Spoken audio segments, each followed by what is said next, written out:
My New Year's resolution is to help as many people as I possibly can reach their weight loss goals in 2025. If you're just now starting to see my story, I lost 156 pounds in 14 months, and I've been breaking this down for you. I've been talking about this for a little over a year, but to make it a little easier on you, I started a playlist down at the bottom. You could click on it and see all my videos that I posted this year on the subject of how I lost 156 pounds without weight loss products. And I want to reply to this question here because I do get asked this a lot, is how often do I weigh? Well, I weigh every single day.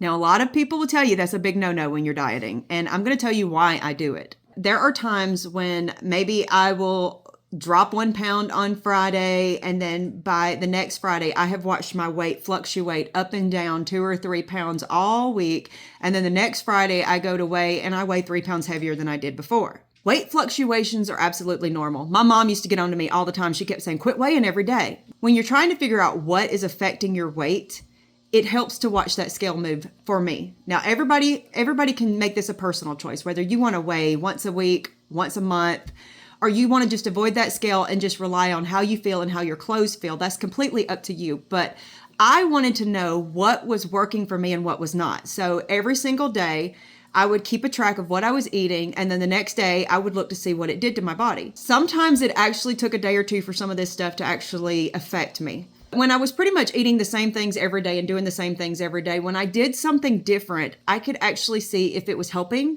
or hurting. It took me a full 14 months to reach my goal weight. I hit it in June of this year, but I wanted to show you this. This is actually, it shows my starting weight was at 303 pounds. And it shows how I was keeping track. I was just, every single time the scale went down one whole number, then I would type it into my phone. And there were times when I went a full 14 days without losing a single pound. And I would watch that scale go up and down constantly the entire time I was losing. I could actually go back and track patterns too and say, this month I might have lost this much weight. This month I lost this much weight. And so I could see what I was doing that was making a difference. It is really good to journal when you're doing this so that you can see what foods that you're eating that is affecting your weight. We went on vacation back in April, and this was before I hit my goal weight. I was just like 8 pounds away from my goal. While we were there, I was walking a lot. I was eating very limited amounts of food, but I was eating the wrong foods. For the first time in months, I was eating fried foods. And when I came back from vacation, even though I felt like I didn't eat as much quantity wise, and I was still walking like 6 miles a day up and down the beach while we were on our trip. But when I got home, I had gained 12 pounds. Now, it takes roughly 3,500 calories to gain 1 pound. Now, that doesn't mean that if you eat like 2,500 calories, you're not going to gain some ounces, but a full pound takes like 3,500 calories. And I kept telling myself I did not eat 3,500 calories every day that I was on vacation. And we were gone for 7 days, or 6 days actually. So how did I gain 2 pounds a day? That made no sense. Well, then I started to get back on my regular eating patterns, eating what I was normally eating before. And that 12 pounds came off within that week. And I realized it was not fat that I gained. It was inflammation. The foods that I was eating was the wrong foods. And so once I realized that certain foods triggered inflammation and bloat, then I knew to stay away from those foods. This last time that we were on vacation in October, I didn't gain any weight the entire time we were gone. And I ate probably the same amount quantity-wise, maybe even more. I walked the same amount as I did before. Actually, maybe even a little less. But I did not gain any weight because I was eating foods that I knew that I could have that did not cause that bloat and inflammation. There are a number of reasons why that scale goes up. And right now I'm in a battle with my body because I'm still eating the calories that I am supposed to be eating. I'm still exercising, walking, doing my cardio every day like I'm supposed to. And my scale keeps wanting to go up and down. And it's actually gotten up 13 pounds from my goal weight in the past couple of months. And I've gotten it back down to where I'm back to where almost back to where I was, but it's been a struggle. And I'll tell you what's doing it is the fact that I'm 45. I've had a hysterectomy before, and I am starting early menopause. And that hormone weight is a curse.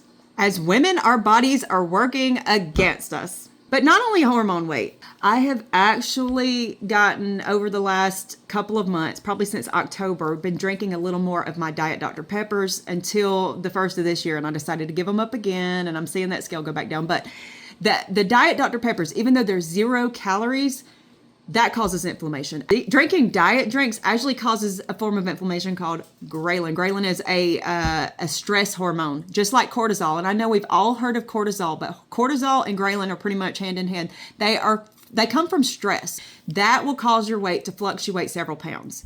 Also, water weight, not just hormonal weight, but water weight can come from, say, muscle weight too. And if you're not drinking enough water, your body's going to hold on to water. If you are muscle training, you will see that scale go up. And there's 2 reasons why that scale is going to go up. Now, people always say the thing that says muscle weighs more than fat, but okay, let's clear that up. A pound is a pound, no matter what it is that you're weighing.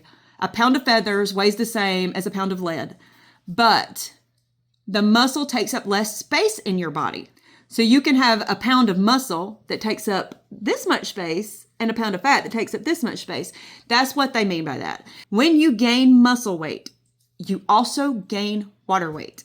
Your body needs that excess water as it's building muscle, so you will gain both. So when you see that scale go up, you might gain 2 pounds of muscle, but you might gain 4 pounds of water. There is also something called glycogen, and glycogen can weigh up to 4 pounds. That actually comes from glucose. So your sugar levels will affect glycogen. There are so many different things to consider of why that scale goes up. So when you see it go up, do not panic. If you know for a fact you are doing everything right, you're eating the right number of calories, you're getting enough cardio in, you're getting enough water in, and you're seeing that scale fluctuate 2 and 3 pounds, you're going to watch it go back down, you're going to watch it go back up, don't panic. I suggest you keep a journal, you write down what you eat, you write down your weight, and you see what it is that is affecting your weight. I want to be here to help you answer any questions that you have. Please feel free to put them in the comments, and I will do my best to answer as best as I can because I want to help you reach your weight loss goals too. We are going to make 2025 your year to thrive.